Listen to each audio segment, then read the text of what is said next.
তোমার কম ওটা আমি পড়ছি তাজা কথা সূরা আদম খুঁজে যেদিন আল্লাহর আকৃতি খুঁজে এই শোন আল্লাহ রূপে আদম তৈরি আদম রূপে শাহজাহান তৈরি মানিস না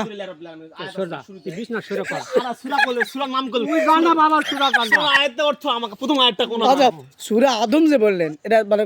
আমাদের তো আমরা জানি কোরআন 30 পারা আল্লাহ তা রাসূলের উপর কোরআন 30 পারা নাজিল করেছে তাই না তো কোরআন 30 পারার মধ্যে তো আমরা তিনজনই হাফেজ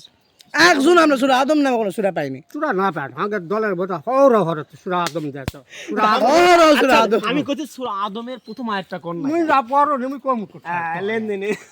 পড়ো তুমি কম সূরা ফাতির আয়াত জানেন না আপনি আলহামদুলিল্লাহ জানেন না তো সূরা আদমের প্রথম আয়াতটা না কোন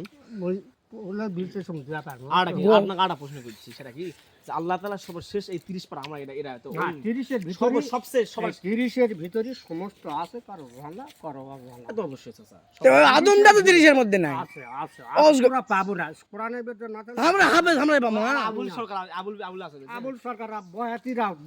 কুটে যাচ্ছে কয়ে ওই যে পুরা নাচ পাঁচশো নাচ টাকা। মানে নাচানাচি এই যে এরা করছে নাচবে না বিনি নাচাই করবে বিনি নাচাই করবে এরা লয় আদম সূরা আছে তোরা পাবো না নাই নাই নাই আছে বাবা আছে তাহলে তো তোর তার ঠিকানা তো আমরা বার করি ঠিকানা কোটে দেয়া গেলে লাগবে। কোরআন পাওয়া যাবে ওই কোরআনত সূরা আদম আছে তাহলে বসা যোগাযোগ করিস ওটা কোন জায়গা কাজ করলাম এখন যে ফোন করো তাহলে ওই থাকলে তো লাইন দিয়ে দেবে ওই গা